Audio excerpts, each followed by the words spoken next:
Dr. Rulie van der Spy. Daar is een macht in sy woord, soos die waters dryf sy stem, soos die son op die see se blou, so die rykdom van sy trou.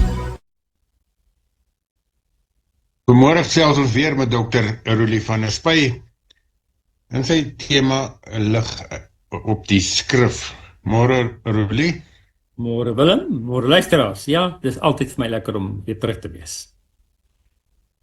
Ja, nee, maak dit vir ons partykeer baie moeilik om die skrif onmiddellik te herken met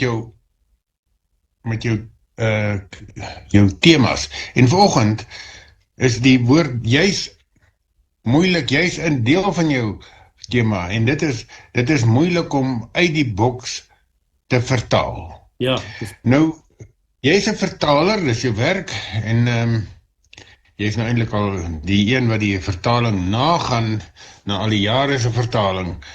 Maar hoekom is dit moeilik om te vertaal? Vertaal is mos net een woord wat bekend is na 'n ander woord toe. goed, daar's 'n verskil natuurlik om te sê dis moeilik om te vertaal en my tema dan wat sê dis moeilik om uit die boks uit te vertaal. Ja, vertaal is eintlik maklik in 'n sekere sin. Kyk, ek het dit al gesê. Dis maklik om te vertaal, maar dit is moeilik om betekenisvol te vertaal. So daai twee dinge is belangrik. Maar wat vanoggend se tema het so 'n bietjie 'n ander angel, 'n ander hoek. Nadat ons nou hierdie vertalings gemaak het, en jy volg nie die standaard vertaling nie, maar jy gaan uit die boks uit met jou vertaling, dan kry jy probleme, en dis die tema vir die dag. Dis moeilik om uit die boks uit te vertaal. En dis partykeer nodig, sekerlik, want 'n mens kry ander insig, of jy kry ander verstaan van 'n woord, en as dit seker nodig om dit te doen, nee, dan moet jy die moed van jou oortuiging hê om daarmee aan te gaan. Ja, Willem, dit is so, maar interessant, en ons kry dit in ons opleiding baie sterk. Nou, hoe word ons geleer? Ons word geleer, daar is honderde jare se ervaring in vertalings, nee, as julle nou weet, luisteraars, die King James, wanneer is hy eerste keer vertaal?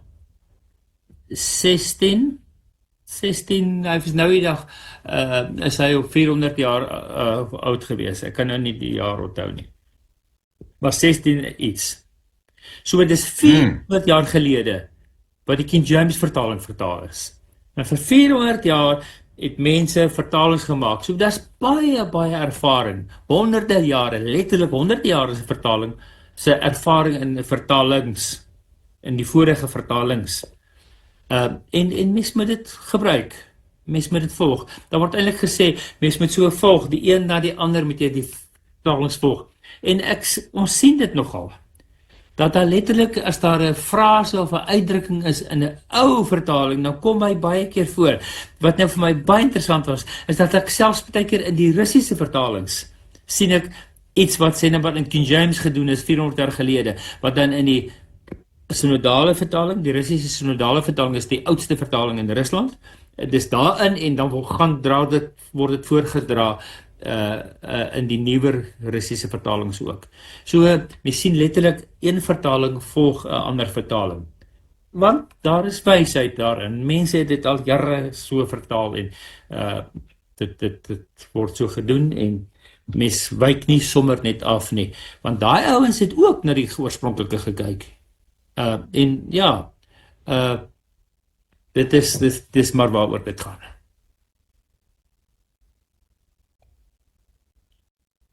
Kan jy vir ons 'n voorbeeld gee van waar so 'n vertaling, of waar jy verskil van die meeste gekom het, dat so 'n vertaling anders ter vertaal moet wees? Ja, nou ek wil sê, ek het 'n akademiese artikel geskryf oor 'n woord wat ek verskillend wil vertaal, as al die ander vertalings in die wêreld, maar wat ek eintlik wil sê is, as jou vertaling van die meeste bekende vertalings verskil, dan het jy probleme. Maar as jy uit die boks uit vertaal, dan het jy regtig probleme. Mense aanvaar dit nie. En jy word gevra, maar al die vorige vertalings kon tog nie verkeerd gewees het nie, soos ek sopas gesê het. Daar's meer as 400 jaar ervaring in vertalings. Hoe kan ek nou Roelie van der Spuy, of wie ook al, een of ander moderne vertaler, en sê, daar's 'n fout in die manier waarop al die vertalings, nou al die laaste 400 jaar iets vertaal. Nou, partykeer is dit nie altyd 400 jaar nie, maar partykeer is dit die laaste 20, 30, 50 jaar, wat een of ander vertaal begrip gevolg word. So die vraag is, kan alle vorige vertalings verkeerd wees? Hoekom sê ek dan, maar ek wil partykeer anders vertaal, as die gewoonte wat daar is in die vertaling, nee. Nou, Willem, die vraag wat jy gevra het is, ek het nou 'n interessante voorbeeld hier, in Job 3 vers 3. Nou, die luisteraars, hier wil ek nou vir julle sê, partykeer is ek 'n bietjie rammetjie uitnek, nee, ek volg nie altyd die tradisies nie, want ek probeer die Grieks en die Hebreëus volg, en dan sit partykeer vir my baie moeilik, as my verstaan van die Hebreëus anders is as die vorige vertalings. En dit het letterlik in Job 3 vers 3 gebeur. Nou kom ek lees vir julle Job 3 vers 3. Job 3 vers 3 sê, mag die dag waarop ek gebore is vergaan. Dis nou Job wat sy eie geboorte vervloek. En die nag wat gesê het, 'n seun is verwek. Nou, hierdie woord seun kom van die Hebreëse woord geber af. Die geber is soos 'n held. So, nou, my verstaan is beïnvloed deur twee dinge. Eerstens, letterlik, hierdie woord geber word al die plekke in die Bybel vertaal met iets soos 'n held, 'n geloofsheld, of 'n dapper held, of iemand wat uitstaande is, iemand wat besonder is. Behalwe hierdie een plek in die Bybel, is letterlik die enigste plek in die Bybel wat die vertalings sê, en dan ook selfs die woordeboeke sê. Geber beteken op een plek in die hele Bybel seun. Nou sê ek, hoe kan dit wees? Ek dink nie, dit is reg nie. En toe het ek 'n studie gemaak van die woord geber in die boek van Job. En ek het gesien, baie plekke, oor al die plekke waar hy voorkom, omtrent 20 plekke as ek nou reg onthou, word Job gechallenged deur God, aangevat deur God en gesê, maar as jy dan sê, jy's 'n geloofsheld, het geber, dan moet jy tog staan in jou geloof, dan kan jy nie saam met jou vriende kla oor alles nie. En nou dink ek, nadat Job se lewe geken is, en hulle gesien het hy is 'n geber, 'n geloofsheld, toe is die verhaal, die biografie van Job opgestel, en daaroor het hulle dan hierdie woorde reg in die begin oor sy geboortedag gesê, die dag wat 'n geber verwek is, 'n geloofsheld verwek is.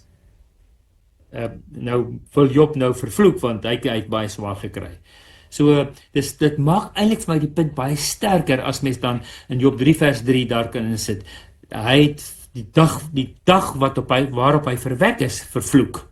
Die dag waarop hulle gesê het, 'n geber, 'n geloofsheld is verwek. So, as dit die regte betekenis is, dan maak dit daai versie soveel sterker. En weet julle luisteraars, ek is letterlik die enigste ou in die wêreld wat dit so vertaal. Maar ter ondersteuning moet ek vir julle sê, ek het 'n paar vertalings gekry wat daarna verwys, en een vertaling het letterlik dit gesê, baie moderne vertaling, wat baie goed is, baie modern in die sin van 'n nuwer vertaling. En hulle het letterlik dit met seun vertaal, maar hulle het 'n voetnoot gemaak en gesê, ons behoort eintlik hierdie woord as geloofsheld te vertaal, maar ons volg die tradisie, volg die konvensie. So ja, daar is vertalers en vertalings wat gesien het, wat ek ook gesien het. Maar vir daai vertaling, dit is die netvertaling, NET, netvertaling, vir daai vertaling was dit te moeilik om uit die boks uit te gaan met hulle vertaling. En dis die punt wat ek vanoggend wil maak. Dis moeilik om uit die boks uit te vertaal. Dis baie makliker om maar net vorige vertalings te volg. Ja, dis my punt, Willem. Ja, interessant, Roelie, in die 83 vertaling wat ek het, is daai seun, nie as seun vertaal nie, maar as 'n seentjie. Nog, ek wil sê, nog 'n swakker woord of 'n verklein woord van 'n dapper held, Ja, 'n seentjie. Ja, en ek sien dat die vertaling betekenis van geber is 'n held of 'n dapper held. ja. Ja, nou ja, ek het Ja, nou baie interessant.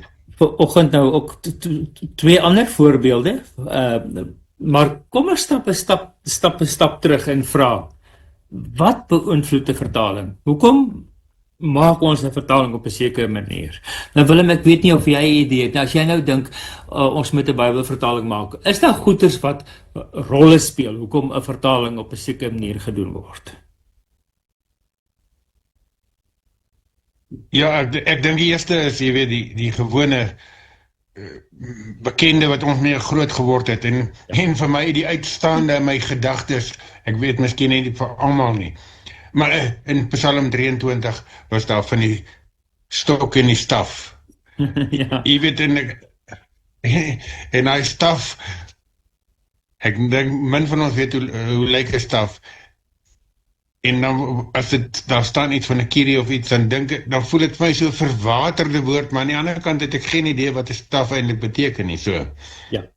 Nou ja, so Willem, jy het eintlik nou vir my 2 punte uitgelig van die wat ek in my lysie het. Die eerste is, as daar 'n bekende vertaling is. Ja, ek en my vrou het al baie daaroor gepraat, dit pla haar ook. Sy het ook met die 53 groot geword, en nou lees ons natuurlik die 83, en sy onthou nog baie uitdrukkings uit die 53 uit, en dit vat jare, dit vat eintlik hele geslag om daar deur te werk. So bekende vertalings speel 'n groot rol. En daarmee saam dan bekende uitdrukkings uit daai verkende vertalings uit.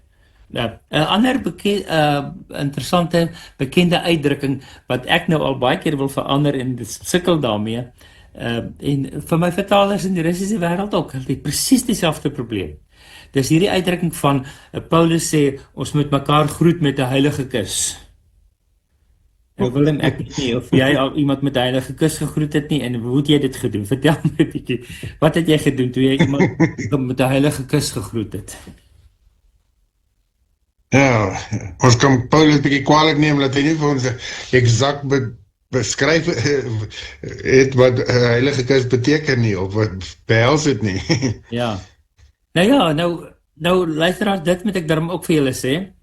Daar waar ek werk in die suide van Oud-Rusland, in die Midde-Oostiese wêreld, ja, daar soen die mans mekaar nog op die wang. Dit is hoe hulle mekaar groet. En ek dink ook in Paulus se wêreld was dit maar die bekende ding geweest. Mans het mekaar op die wang gegroet, gesoen.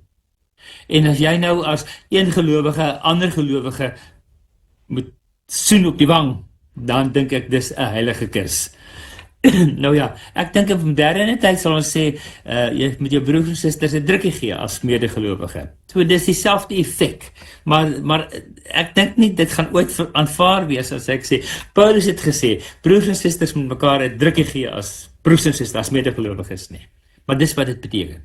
So, om 'n bekende uitdrukking te verander is onmoontlik omtrent. Dis om uit die boks uit te breek. Goed, so, bekende uitdrukkings, bekende vertalings. Partykeer net 'n geliefde vertaling. Hy hoef nie so baie bekend te wees nie, maar as ek van hierdie vertaling hou, ek hou van die lewende vertaling, dan wil ek hê, dit moenie verander word nie. Partykeer is daar 'n baie gewilde vertaling, soos die King James. Julle weet luisteraars, daar's letterlik plekke wat King James verkeerd is. Maar dis ons geliefde vertaling. En ons wil graag dit volg.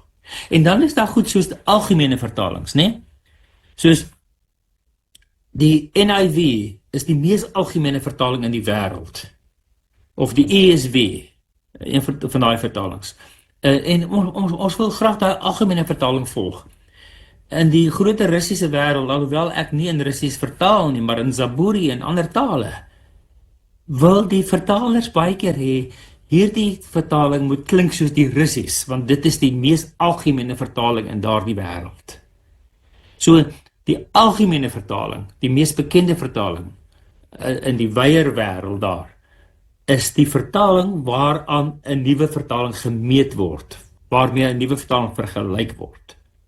So, al hierdie goed het invloede op 'n vertaling. So met ander woorde, mens kan nie letterlik onbevange en vry eenvoudige vertaling gaan maak nie. Jy moet al hierdie goed in jou agterkop 'n gedagte hou as jy 'n Bybelvertaling maak.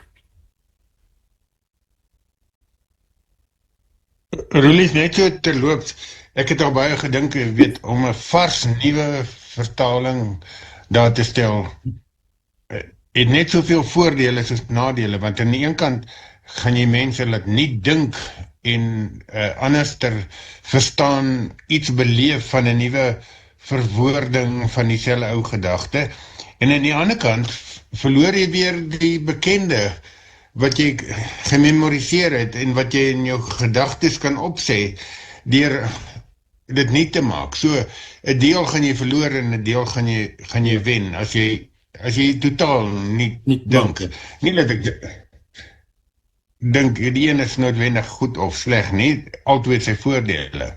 Ja, en die algemene aanvaarbaarheid van jou vertaling kan teen baie laag wees, baie min wees, want mense gaan dit aanvaar dat jou vertaling se verskil nie. So dit is dinge wat invloed het op 'n vertaling. Kom ons gaan nou na die tema toe terug, né? Dit is moeilik om uit die boks uit te vertaal. Met ander woorde, ons het geleer en dit is so, daar's wysheid in al die jare se kennis en se vertalings, en dit is eintlik goed om vorige vertalings te volg. Deels daarvan omdat daar baie ervaring en kennis dan is, maar deels daarvan omdat dit bekend is. En nou wil ek vanoggend vir ons 2 vertalings aanhaal, waar ons kan sien hoe vorige vertalings gevolg is. Blaai asseblief saam met my na Lukas 23 toe. Lukas 23, en ons gaan ook kyk na Johannes 19. So Lukas 23 en Johannes 19. Maar kom ons kyk dan nou eers na Lukas 23.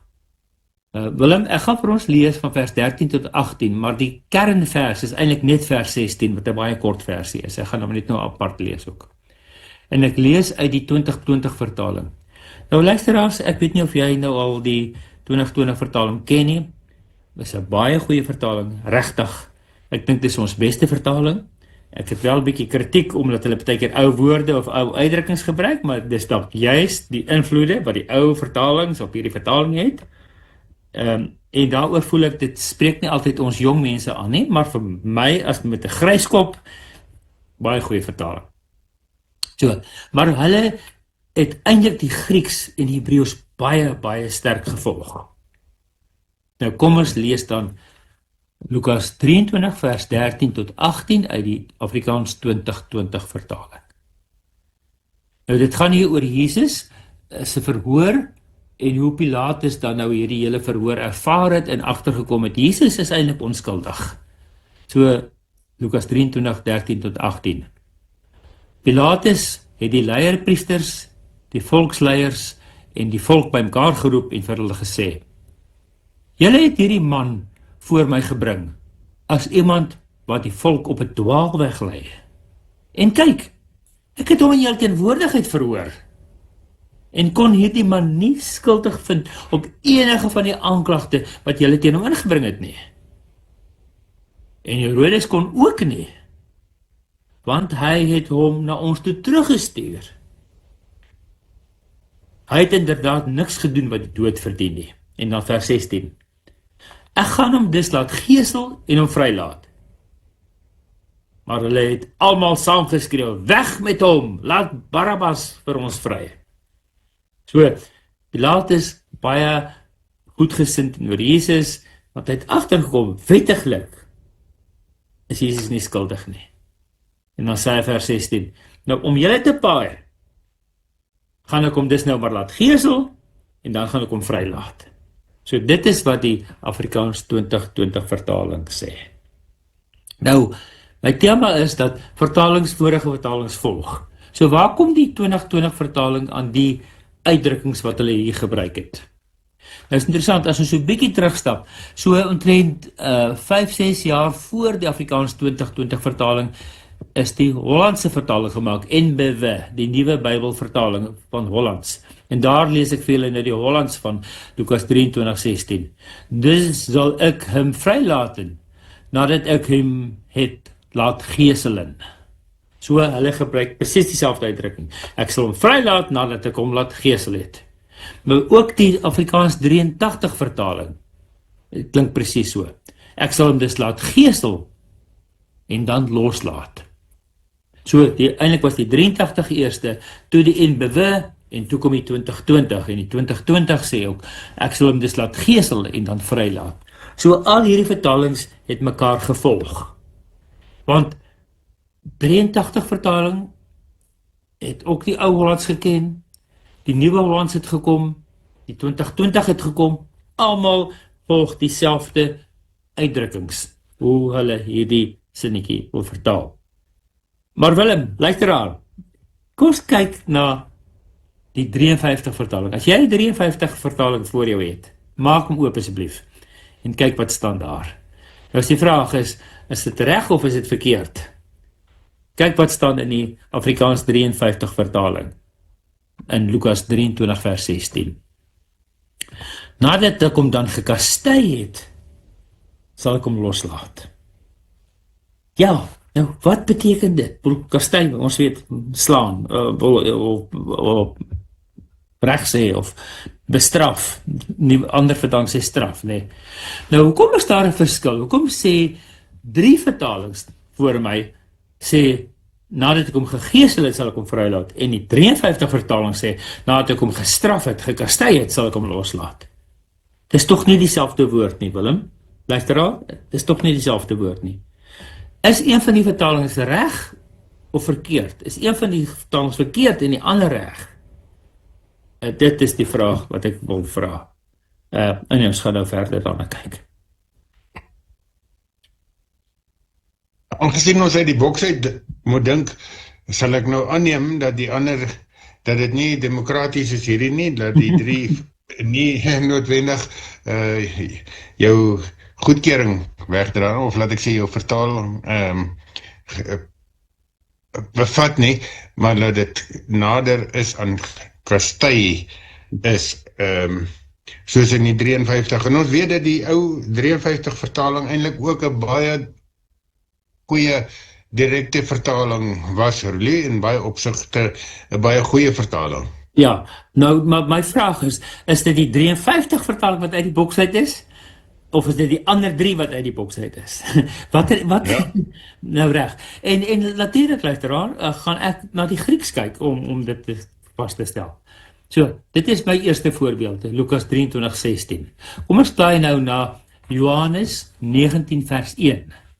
Dis dieselfde verhaal hier rondom Jesus se kruisiging, sy Jesus se verhoor. Kyk wat staan daar in Johannes 19 vers 1. Toe het Pilatus Jesus geneem en hom laat gesel. So, selfde woord, selfde ding, nee.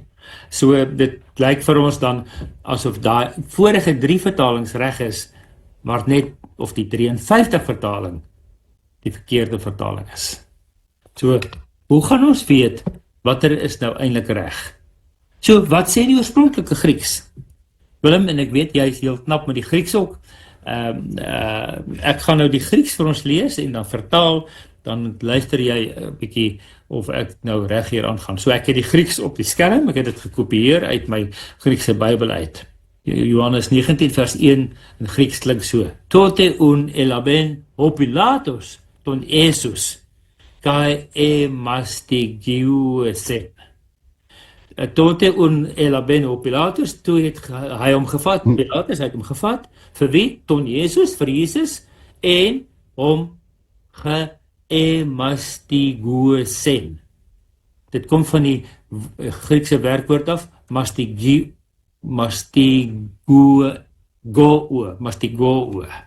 Nou mastigoo beteken letterlik om te gesel.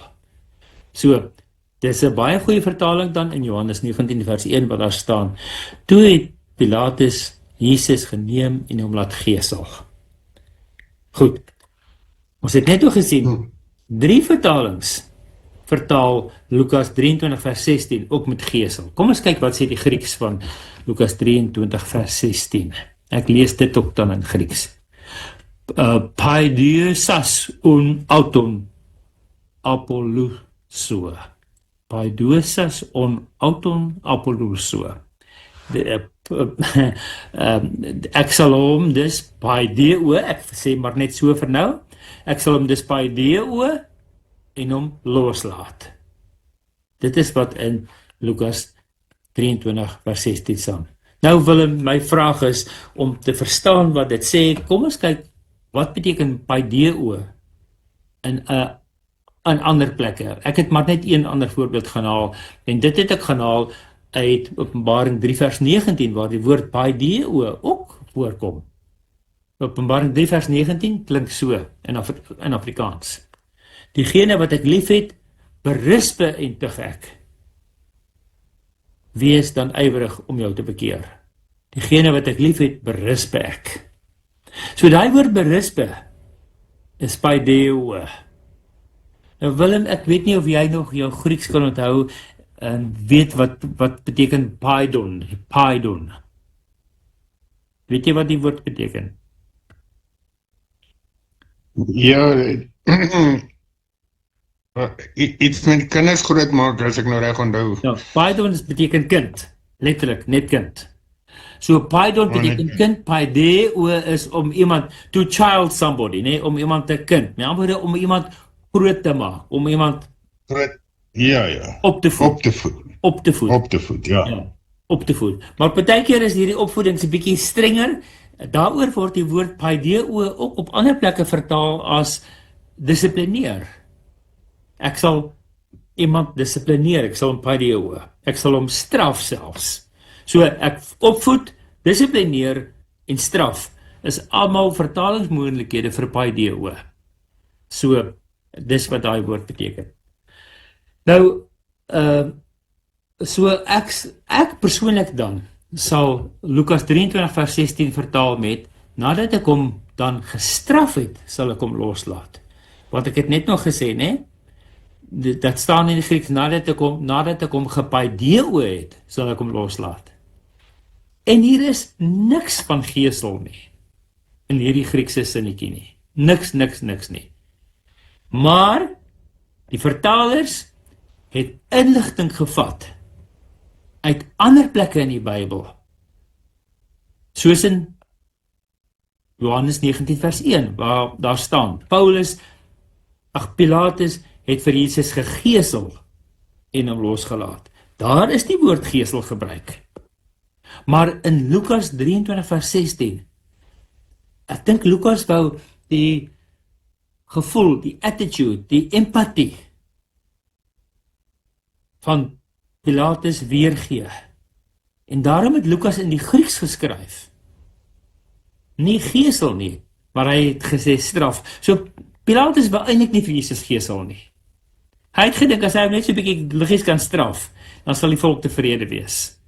En daaroor staan dan letterlik in Lukas 23 vers 16 dat Pilatus vir Jesus jammer gekry het en hom net wou straf, ek voeg nou by liggies, hy wou hom net liggies straf en hom vrylaat. Dan skreeu die skare, nee, ons wil vir Barabbas vrylaat.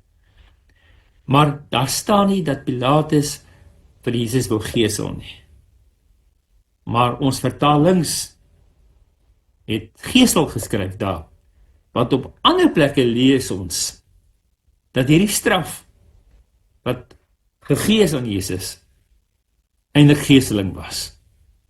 Maar Lukas wou hierdie empathie van Pilatus weergee deur nie die woord geesel daar te skryf nie. So Lukas het letterlik geskryf dat Pilatus gesê het, nadat ek hom dan gestraf het, gedissiplineer het, dan sal ek hom loslaat. Want die woord straf dissiplineer is paideo. Dis soos om 'n kind groot te maak of te dissiplineer. Ja, dit is wat Lukas dan vir ons wil weergee. Nee, weer eens, jy weet, twee vertalings, twee weergawes. Lukas 23:16 en dan Johannes 19 vers 1. Die een staan letterlik bestraffing, of eintlik nie eers bestraffing nie, is amper vermaning. Dit is ook, ek wil sê, gestraf is byna te sterk woord, maar omdat in Johannes 19 vers 1 daar staan geesel, het dit die voordeel is dat al twee gedeeltes nou gelyklesig lees. Hulle lees al twee gegeesel. Ja. Maar aan die ander kant, die empatie wat Lukas beleef het van Pilatus, word nie weergegee in die betekenis, in die verskillende betekenis nie. Ja, Ons het nou al twee, in die verskillende vertalings nie. ja, in die ekskuus, ja. Ja, So, ja, so dit is kosbaar dat daar ook verskillende betekenis variasies na vore kom. En dit is nie wesenlik van aard nie, maar dat dit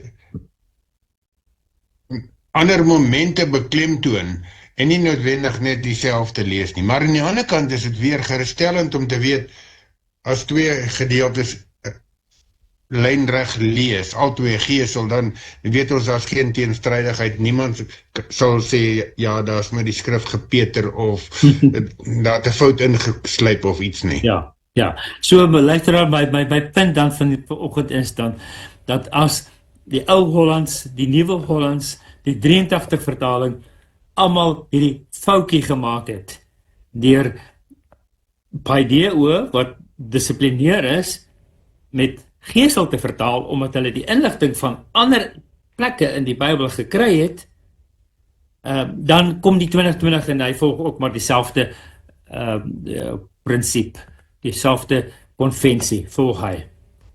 En dan sê ek as Bybelvertalingskonsultant, wat letterlik na elke Griekse woord kyk en moet kyk, het agtergekom, die Griekse woord is iets anders. Die Griekse woord is nie geesel nie, die Griekse woord is dissiplineer.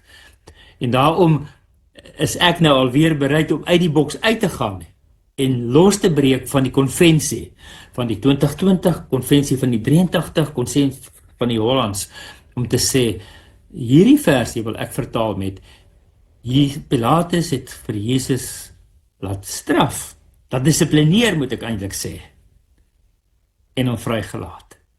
Maar dit is moeilik, as ek dit sou skryf in my vertaling, gaan baie mense my kritiseer en sê, maar jy breek nou die konvensie, jy gaan uit die boks uit, en dit gaan eintlik vir baie mense onaanvaarbaar wees, dat ek nie die Grieks volg nie, of dat ek die Grieks wil volg en nie die konvensie nie. Ja, so, om buite die boks te vertaal, is eintlik baie moeilik.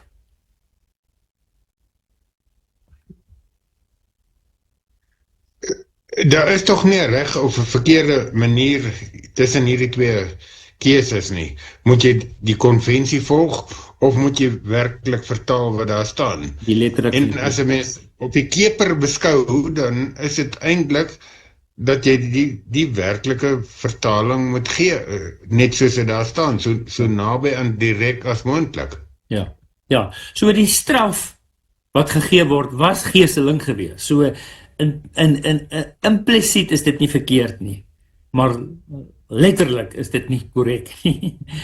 Ek dink nou het ek dit mooi gestel, ja. Ja, en dan word die vraag nou gestel, as daar nou 'n nuwe vertaler is, wat nou afwyk van die konvensie, is dit aanvaarbaar? En ek wil sê, ja, dit kan aanvaarbaar wees, want die opleiding van vertalers is baie goed. En daar's ook mentorskappe. Ek is 'n mentor vir iemand net hier in Afrika, hier by Bosbokrand, wat 'n vernuwe vertaler word in sy Noord-Sotho dialek vertaling, Sepelana. Ek is ook 'n mentor vir mense daar in die Russiese wêreld, wat hulle kom leer by my. So dis oor 'n 2-3 jaar tydperk wat so mentorskap werk. En hulle leer hoe ek as 'n ervare vertaler, konsultant werk. So ek dink die nuwe vertalers is goed, hulle werk goed, hulle werk uit die oorspronklikheid. Want ek, wat is die woord? Ek lei die voorbeeld van, ek kontroleer vertaling uit die Grieks en die Hebreëus uit. En ek kyk na ander vertalings, maar dis nie my basis vir my finale besluit nie. So dit maak dit moeilik om dan uit die boks uit te gaan en nie die konvensie te volg nie. Maar tog is dit goed. So ek wil sê, en ek begin hiermee nou afsluit, vergelyk vertalings. dis die beste ding wat jy kan doen. As jy dan sien dat die 53 sê kastei of straf en die 2020 sê gesel, gaan kyk na ander vertalings, wat hulle sê. Sê hulle gesel of straf? En as jy dan op die ouend nog nie seker is nie, gaan kyk na die Grieks en die Hebreëus. Miskien sal jy my vra, hoe kan ek die Grieks en die Hebreëus kontroleer? Maar weet jy, daar so baie interlineêre Bybels. Met ander woorde, dis 'n Bybel wat die Griekse teks het, maar met 'n woord vir woord Engelse vertaling onder dit, of 'n Bybel wat die Hebreëus het met 'n woord vir woord Engels onder die Hebreëus. So jy kan letterlik direk sien wat die oorspronklike tale beteken. Ja, Willem, ek dink dis eintlik een van die belangrikste dinge wat jy moet doen as jy 'n ernstige Bybelstudent wil wees. Nou ja, daar is 'n lekker uitdaging. Vat 'n bietjie die Grieks en Hebreëus, bietjie nader daar met al die kundigheid wat jy het op die internet en op die rekenaars, is vir almal toeganklik eintlik vandag. En Rulie, baie dankie. Die wonderlike is dat ten spyte van 'n klomp vertalingsmoontlikhede is ek telkens bewus daarvan dat die vertalingsverskille nie wesenlik iets aan ons godsdiens doen nie. Dit is nie asof die een sê ons moet die Here bid en die ander een sê ons moet dit nie doen nie. Dit is, ek wil sê, byna sê die meeste daarvan is versterkend, bykomend tot ons geloof, maar dis nie primêre reddende sake wat weerspreek word in die Bybel nie, waaroor ek baie dankbaar is. Ja. Een van die laaste woord, miskien so 'n kontaknommer waar mense dalk met jou kan in verbinding kan tree as iemand jou dalk wil aanhelp of reghelp of dalk 'n Hebreëse woord vir verklaring met jou wil bespreek. Ja, Willem, ja, ek wil eintlik onderstreep wat jy sopas gesê het. Dit is nuances wat verskil in verskillende vertalings meestal. Maar juis omdat daar sulke nuance verskille is dit baie goed om meer vertalings te lees. En hoe meer jy verskillende vertalings jy lees, en moontlik die Grieks en Hebreëus, hoe beter kry jy 'n meer korrekte verstaan van die oorspronklike. En ek wil sê vir jou luisteraar, letterlik as jy wil groei in die woord, jy moet groei in jou kennis van die woord, groei in die kennis van die oorspronklike tale, groei in die kennis van verskillende vertalings, dan gaan jy groei in die geloof. En jy gaan verskillende nuances sien in die verskillende vertalings, om so jou verstaan van die woord van God te verryk. Mag dit vir jou so wees in hierdie tyd. Ja, luisteraar, as jy dalk met my verskil of my wil ondersteun, of 'n ander vraag het oor vertalings wat verskil, of oor ietsie wat jy sien wat onverstaanbaar of onverklaarbaar is, kontak my gerus en dan kyk ons of ons nie saam 'n antwoord kan kry nie. My nommer is 074 419 8353. 074 419 8353. Mag jy groei in jou verstaan van die woord. En mag jy ook baie keer so uit die boks uit verstaan hê. Iets wat nie tradisioneel is nie, omdat jy die woord ernstig bestudeer het. Seën vir julle.